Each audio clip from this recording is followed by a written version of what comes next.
Chapter 8. Practice of Meditation. When aspiration is united to concentration, the result is meditation. When a man intensely desires to reach and realize a higher, purer, and more radiant life than the merely worldly and pleasure-loving life, he engages in aspiration, and when he earnestly concentrates his thoughts upon the finding of that life, he practices meditation. Without intense aspiration, there can be no meditation. Lethargy and indifference are fatal to its practice. The more intense the nature of a man, the more readily will he find meditation, and the more successfully will he practice it. A fiery nature will most rapidly scale the heights of truth in meditation, when its aspirations have become sufficiently awakened. Concentration is necessary to worldly success. Meditation is necessary to spiritual success. Worldly skill and knowledge are acquired by concentration. Spiritual skill and knowledge are acquired by meditation. By concentration, a man can scale the highest heights of genius, but he cannot scale the heavenly heights of truth. To accomplish this, he must meditate. By concentration, a man may acquire the wonderful comprehension and vast power of a Caesar. By meditation, he may reach the divine wisdom and perfect peace of a Buddha. The perfection of concentration is power. The perfection of meditation is wisdom. By concentration, men acquire skill in the doing of things of life, in science, art, trade, etc. But by meditation, they acquire skill in life itself, in right living, enlightenment, wisdom, etc. Saints, sages, saviors, wise men, and divine teachers are the finished products of holy meditation. The 4 stages in concentration are brought into play in meditation, the difference between the 2 powers being one of direction and not of nature. Meditation is therefore spiritual concentration, the bringing of the mind to a focus in its search for the divine knowledge, the divine life, the intense dwelling in thought on truth. Thus a man aspires to know and realize, above all things else, the truth. He then gives attention to conduct, to life, to self-purification. Giving attention to these things, he passes into serious contemplation of the facts, problems, and mystery of life. Thus contemplating, he comes to love truth so fully and intensely as to become wholly absorbed in it. The mind is drawn away from its wanderings in a multitude of desires, and solving one by one the problems of life, realizes that profound union with truth, which is the state of abstraction. And thus absorbed in truth, there is that balance and poise of character, that divine action and repose, which is the abiding calm and peace of an emancipated and enlightened mind. Meditation is more difficult to practice than concentration, because it involves a much more severe self-discipline than that which obtains in concentration. A man can practice concentration without purifying his heart and life, whereas the process of purification is inseparable from meditation. The object of meditation is divine enlightenment, the attainment of truth, and is therefore interwoven with practical purity and righteousness. Thus, while, at first, the time spent in actual meditation is short, perhaps only half an hour in the early morning, the knowledge gained in that half hour of vivid aspiration and concentrated thought is embodied in practice during the whole day. In meditation, therefore, the entire life of a man is involved, and as he advances in its practice, he becomes more and more fitted to perform the duties of life in the circumstances in which he may be placed, for he becomes stronger, holier, calmer, and wiser. The principle of meditation is twofold, namely, 1. Purification of the heart by repetitive thoughts on pure things. 2. Attainment of divine knowledge by embodying such purity in practical life. Man is a thought being, and his life and character are determined by the thoughts in which he habitually dwells. By practice, association, and habit, thoughts tend to repeat themselves with greater and greater ease and frequency, and so fix the character in a given direction by producing that automatic action which is called a habit. By daily dwelling upon pure thoughts, the man of meditation forms the habit of pure and enlightened thinking, which leads to pure and enlightened actions and well-performed duties.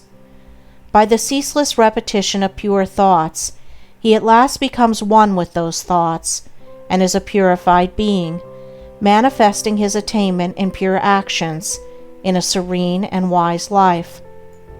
The majority of men live in a series of conflicting desires, passions, emotions, and speculations, and there are restlessness, uncertainty, and sorrow. But when a man begins to train his mind in meditation, he gradually gains control over this inward conflict by bringing his thoughts to a focus upon a central principle. In this way, the old habits of impure and erroneous thought and action are broken up, and the new habits of pure and enlightened thought and action are formed. The man becomes more and more reconciled to truth, and there is increasing harmony and insight, a growing perfection and peace. A powerful and lofty aspiration towards truth is always accompanied with a keen sense of the sorrow and brevity and mystery of life, and until this condition of mind is reached, meditation is impossible. Merely musing, or whiling away the time in idle dreaming, habits to which the word meditation is frequently applied, are very far removed from meditation in the lofty spiritual sense which we attach to that condition.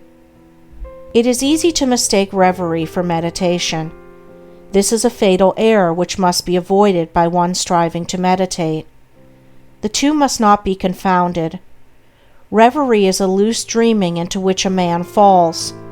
Meditation is a strong, purposeful thinking into which a man rises. Reverie is easy and pleasurable. Meditation is at first difficult and irksome. Reverie thrives in indolence and luxury. Meditation arises from strenuousness and discipline. Reverie is first alluring, then sensuous, and then sensual. Meditation is first forbidding, then profitable, and then peaceful. Reverie is dangerous. It undermines self-control. Meditation is protective. It establishes self-control. There are certain signs by which one can know whether he is engaging in reverie or meditation. The indications of reverie are: 1. A desire to avoid exertion. 2. A desire to experience the pleasures of dreaming. 3. An increasing distaste for one's worldly duties. 4. A desire to shirk one's worldly responsibilities. 5. Fear of consequences. 6. A wish to get money with as little effort as possible. 7. Lack of self-control. The indications of meditation are: 1. Increase of both physical and mental energy. 2. A strenuous striving after wisdom. 3. A decrease of irksomeness in the performance of duty. 4. A fixed determination to faithfully fulfill all worldly responsibilities. 5. Freedom from fear. 6. Indifference to riches. 7. Possession of self-control.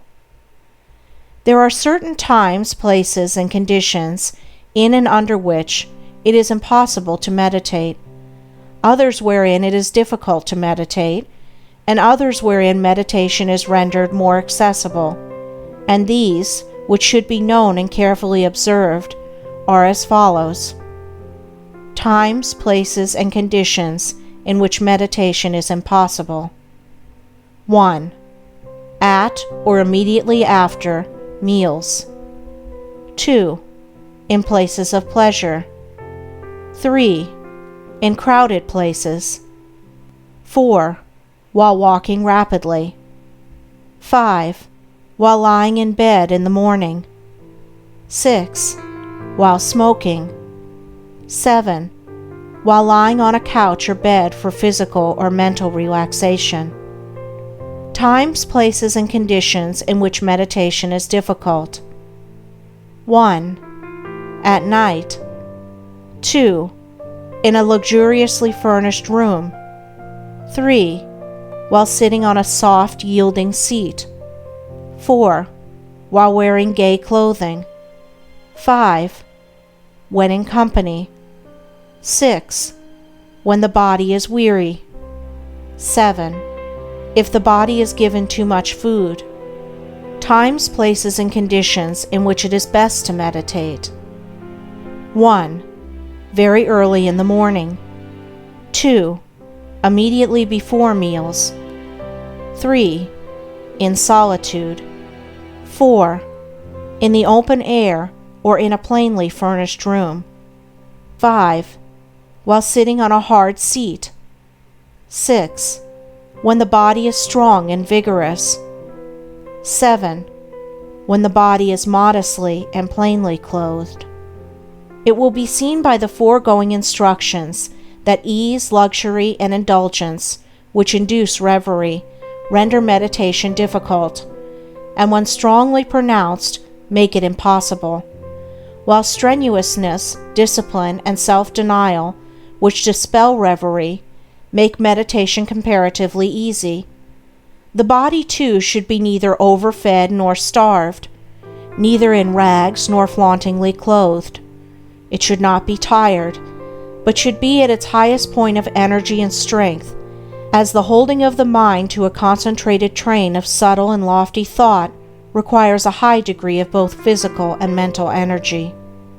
Aspiration can often best be aroused, and the mind renewed in meditation, by the mental repetition of a lofty precept, a beautiful sentence or verse of poetry. Indeed, the mind that is ready for meditation will instinctively adopt this principle. Mere mechanical repetition is worthless, and even a hindrance. The words repeated must be so applicable to one's own condition that they are dwelt upon lovingly and with concentrated devotion. In this way, aspiration and concentration harmoniously combine to produce, without undue strain, the state of meditation. All the conditions above stated are of the utmost importance in the early stages of meditation, and should be carefully noted and duly observed by all who are striving to acquire the practice, and those who faithfully follow the instructions, and who strive and persevere, will not fail to gather in due season, the harvest of purity, wisdom, bliss, and peace, and will surely eat of the sweet fruits of holy meditation. End of Chapter 8. Recording by Andrea Fiore.